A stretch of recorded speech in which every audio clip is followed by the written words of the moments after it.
Hi guys, welcome back.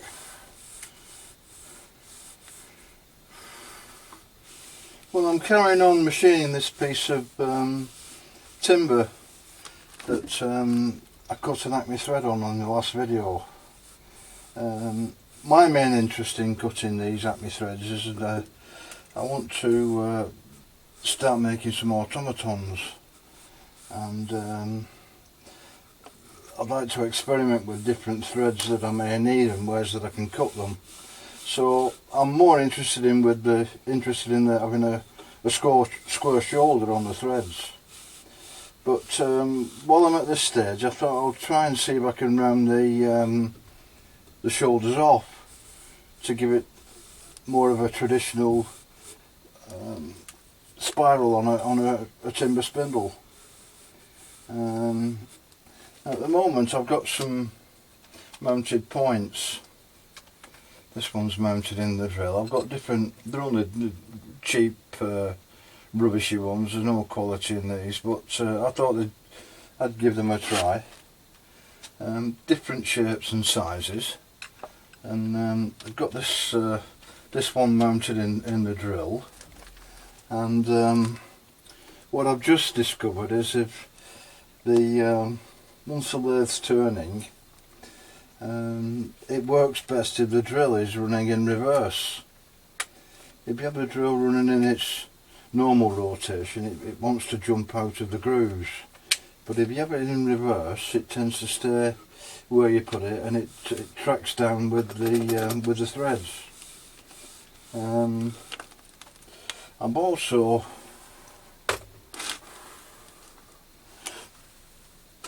got this flexible shaft which will mount on the drill as well. I think that's a possibility with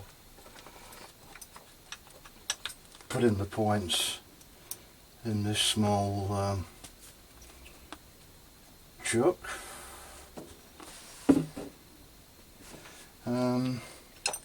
I've also got one of these,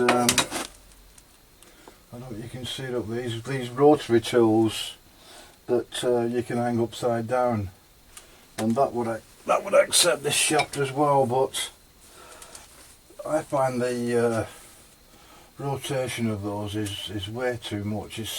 I have tried it, it's set on its lowest setting, but the revolutions are way too fast. So this would fit into the drill.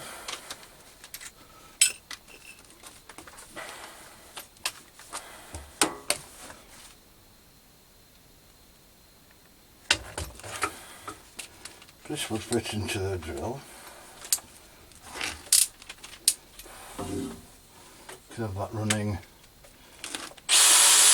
in forward or reverse. And I've just discovered on the Makita drill, which I consider to be about the best ones that you can buy for cordless drills, I've just realised there's no button on these to have it running constantly without having your finger on the trigger, which really is the idea of having one of these flexible shafts. So I'd have to keep hold of the drill as it comes down. But let's give this one a try.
started to round over now, guys. See if I can get you in a bit closer.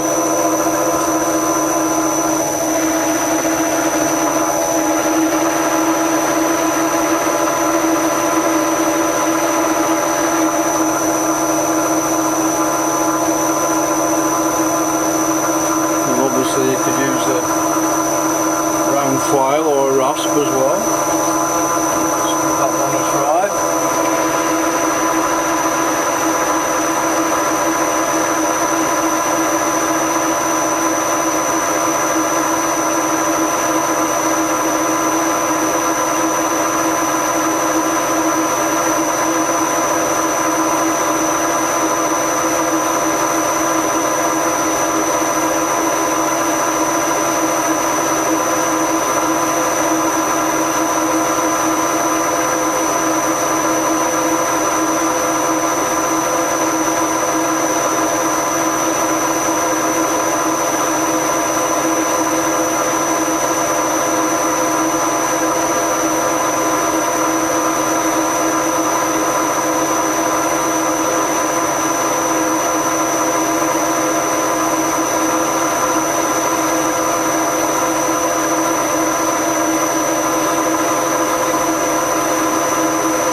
Speed the lathe up a touch.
Yeah, if you're running the lathe at a faster speed, it's best to have the file on the underside of the work. If it goes on the top, it tends to want to push it off, but if it's on the underside, it's always pulling it into the work.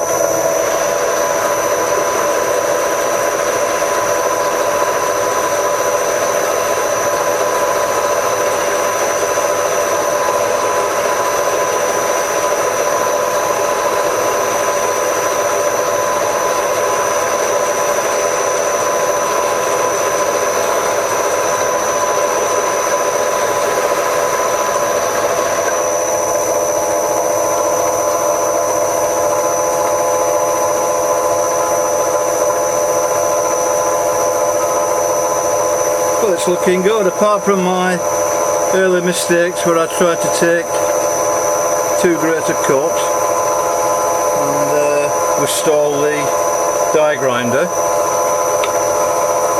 The middle section now is starting to take shape.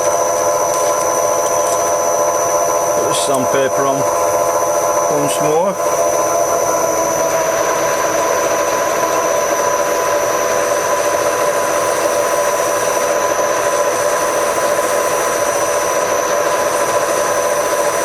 Don't know if it makes any difference if the sandpaper's on the top or the bottom. I'll try it on the top first.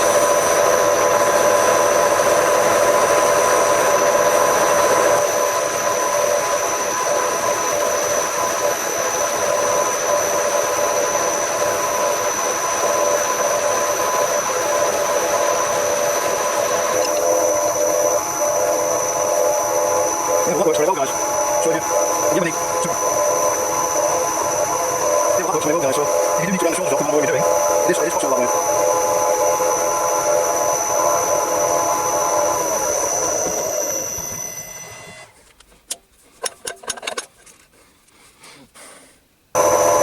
Yeah, well, that works very well, guys, so if you do need to round the shoulders off for whatever work you're doing, it is possible that way.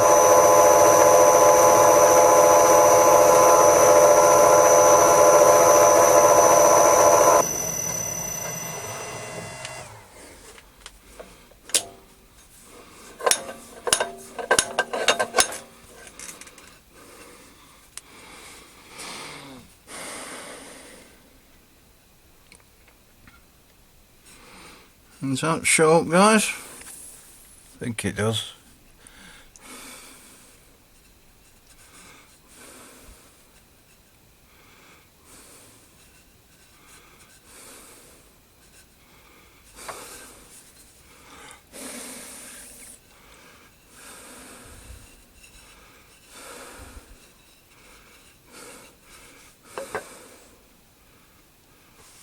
Well, if you like watching my videos, guys, please subscribe and don't be afraid to leave some comments down below. And thanks for watching, and I shall see you on the next one. Well, just before I go, guys, now I've got this this threaded, I thought it might be an idea to make an internal thread to suit. I've still got this piece of timber left up. It used to be a leg on my coffee table, but no longer. I'd use this on making that 1 3/4 bolt that I made that matches the spindle nose on my Smart & Brown, and I thought it was mahogany, mainly going off the colour of it, but one of my subscribers, a gentleman, John Paul, suggested it may be spruce. Now, I've no idea what spruce looks like. I'm no expert on timber. He said it may be spruce that had been stained, but where I've machined it through, it's the same colour on the internal that it is on the outer of it. So I can't see a stain working its way all the way through, so if any of you guys can identify that piece of timber, please let me know in the comments. But I thought I could machine this in internal thread to suit the 2 threads per inch on the screw. Doesn't need to be that length, I can machine that down and possibly make that into a screw press that people use for preserving flowers and leaves and whatever needs to be pressed. Make a frame and put that into it. So that's going to be my next video, and then hopefully by then I've got the plate to make the feet for my Holbrook lathe. Level that up. I've got a piece of bar ready to use as a test piece, so but first of all I need to make the feet for it. So yeah, next up I'll put an internal thread on that, and then we'll jump onto the feet.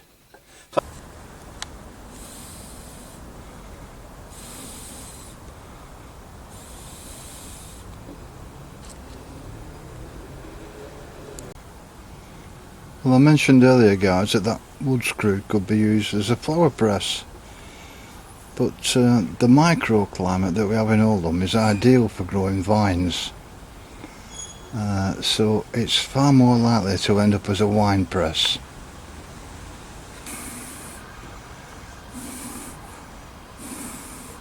And then later in the season we have herds of wildebeest roaming across the fields.